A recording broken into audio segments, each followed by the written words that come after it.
Dear students, now we will look into the module 3, the customer satisfaction and the customer involvement. In that we have one topic called as the team. Now question arises, what is this team? Whenever we talk about the employee involvement and how they perform in the company, a formation of team is always required. So if you look into the definition of the team, it's a group of individuals, humans or non-humans, working together to achieve the common goal. Team members need to learn how to help each other, and the team members must realize their existence. At the same time, they have to look into the job which is given to them, and they have to perform accordingly. So the responsibility lies on all the people who are there in the team. So that means if the team is effective, then only we can say the team can perform.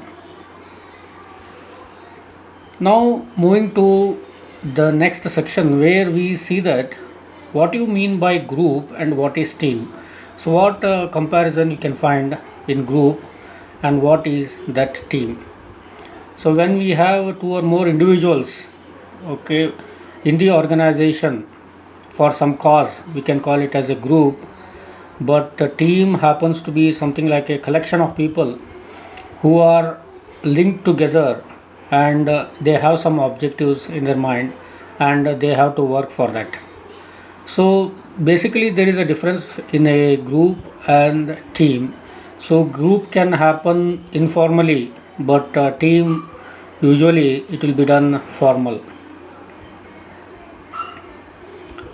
Next question arises, why team is required and how the team works, how it works, where it works, when it works, etc.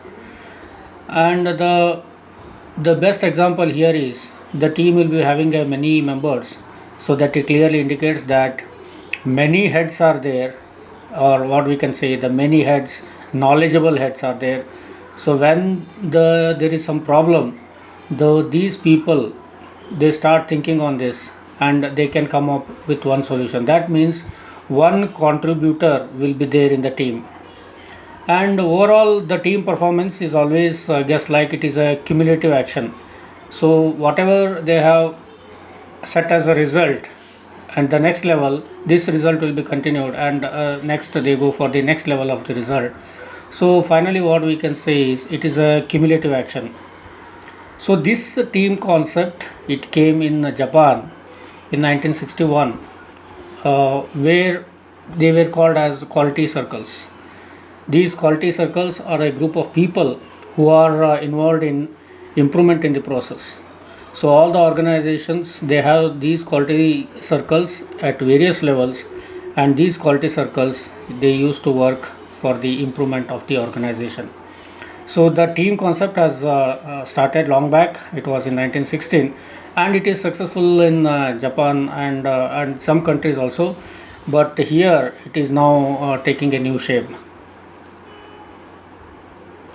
So going to the types of teams which is formed, there is one team called as a process improvement team. So these people will be working on the process improvement, where they will try to cut the cost in the existing process, and they will try to improve the process. So process improvement team is just like a Kaizen team, where they will be working for the improvement in the existing process, and they have to find out some optimum solutions for that. Next is a cross functional team. It's a group of people with a different functional expertise, where they come together and they work for one cause. That means in cross functional team there is no boundary. The people from various departments, they come over here, and they together they work, and they will lift the problem, and they come up with some say new solution or the products. There is a natural work team, the third category, where the people join together based on their own interest and for the common purpose, and here they come up with some products where the individual skills through the collective skills or the experience whatever they have gained collectively, they work on that, and they finally they come up with some results. There are another fourth category where we call it a self-directed, self-managed team. So these are the groups or the people who have their task in their mind, and they are self-directed, and the team itself will move towards one direction, and they have one dimensions in their mind where they want to achieve it. So the implementation or the self-directed team, okay, everything will be much easier rather than other teams. So the best example for self-directed team is Shri Mahila Grah Udyog Lijjat Papad. So it was launched long back with say in the year 1959 with 7 women in Mumbai, and now you can see this Udyog set by women with a self-directed team. They have come up with a product like anything, and still today that product is successful, and that we know it as a Lijjat Papad. So the teams will be there at the all levels. So the team will be working at the top level, next to the business process team, next they go to the cross-functional team. That means the various levels will be there in the team. So that the team at the top level will be something like a white collar people, and if you move towards the bottom, the team what we have will be having is something like a blue collar people.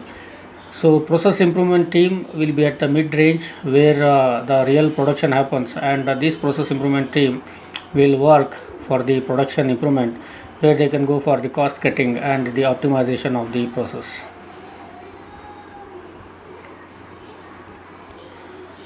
So there are various characteristics which are required for to become a successful team, that is a sponsor, where in order to have a quality council, there should be a sponsor. The sponsor is a person for the quality council. He has to provide support to the organization. So that sponsorship is required there. Then requirement is like the team character. The team character is a document that defines the team's mission, boundaries. So everything will be documented at the second level. Then team composition, the size of the team, that has to be defined at the early level. So more the numbers, again there will be a confusion. If the numbers are less, again there is a difficulty. So they come up with some optimum numbers, and they generally there will be something like 10 members in organizations which will be working. Next, the training requirements in the team is also important. When the teams are formed and when they are put for the problem, before that they need some training at the initial level, so that they can handle various problems. The rules has to be framed, the procedures, everything has to be framed in the team, so that they can work accordingly. At the sixth point, what we can say is the clear objective is required at this stage. So all should be target towards the one point. So when they are moved towards the objective, they want to achieve that objective. So generally they will work. That means a clear statement is required at this level. And whatever we work, some accountability is always required. So that team, okay, the performance has to be checked every time. So that accountability has to be maintained here. So periodic report, or what you can say, the survey or the audit will be done at the regular intervals, so that they will check the performance of these teams. So just like the procedures, whatever we have well defined procedures. Okay, procedures and rules are different. Procedures, they can follow up some steps over there. The rules means it is just like they have to follow. So that difference will be there as a procedure and rule. Procedure is a thumb rule, what I can say, but when you go to the rule, so rule means you have to follow that. So next is the resources. So resources required at this level is almost required. So if the resources are not there, the team will not work. And the 10th is the trust among the people, the team, the members. So that is very much required here. If there is no trust, then means they will start thinking in a different way. The next is like the problem solving skills. So effective problem solving skills, the methods what they adopt, that also depends on the training what they have acquired. So 12th one is the open communication. So nothing has to be hidden here, so everything has to be transparent. So open communication at this level is very much required. The 13th is like the leadership. The team member will be having a one person who can lead, and that person has to take care of everything. So motivation happens to be the key word here in the appropriate leadership. So balanced participation. So when everything is given, so they have to act accordingly. So they have to balance, they have to involve themselves, then only the success can be achieved in this. And the 15th one, what they have added is cohesiveness. So members should be comfortable working with each other and act as a single unit, not as the individuals or the subgroups. So when we focused on the characters, now the team member roles, what it has been defined is for the leader. So he has to ensure the smooth and effective operation, he has to facilitate, he has to contact, he has to implement changes wherever it's required, and he has to prepare the meeting agenda, and everything has to be recorded. As a facilitator, the support from the supports the leader, always he has to support the leader. So facilitator, he will be just like a backbone, so supports the leader, focus on the team process, act on the resource of the team, provides feedback to the team. Recorder, he will document everything, then participate as a team member at the end. So timekeeper, he has to ensure the schedules, participate as a team member. At the same time, he has to put the action plan first, and this timekeeper always make a record of the event when it occurs. So overall team member, so contribute the best, always they have to work for the best and at the full potential. They have to listen carefully. That means the person who listens carefully, he can take the better decisions. That is understanding. So understands and commit on the team objectives, respect in all the individuals, then there should not be any differences, then carries out the assignments on the conflict solution, everything has to be there. So as a team member, all the qualities are very much required here, so that if that is there, I think the success of the team can happen. Now looking into the barriers for the team progress, the barriers happens to be something like a wall of the team. So there are common barriers always happens in the team. So that is like there will be something like insufficient training for the people, incompatible rewards as a compensation, the first line supervisor resistance. So for every work there will be resistance, so definitely the resistance has to be resolved here. So there will be lack of planning, sometimes it happens. So lack of union support, and what you can say, that there will be no clear measures for the success, no time to do the improvement work. So this happens to be something like the obstacles which come out in our team progress. So these barriers has to be removed at early stage, then only the success can be achieved. Next is the stages of the team development. Always whenever we put the team for the work, it will be something like, it will go with three levels, that is forming, storming, norming, performing, and the final one, adjourning. So forming here means they will be allowed to adjust themselves for the one month, where they will come to know the frequencies or the wavelength of the each member, and they will start discussing. Then storming, they will be initiated with some work, then they start looking into the direction of that work. Then comes to the norming process, where the norming process all are directed with the leader, and they start thinking on how to solve these problems. At the performing stage, what happens is, so whatever the problem they have faced, or whatever the task is given to them, based on that they will start bringing the solution, or they will start working on that. So after performing, what comes is like adjourning. So when the task is completed, that teams that team get dissolved. So there will be a span of time, that is the effectiveness of the team happens initially, okay, what you can say is low, and after some time, when it is come to the performing stage, the team effectiveness will be more, and afterwards the effectiveness goes on decreasing. So looking at the graph, we can say it will start, it will come down, it will increase, and finally again it drops.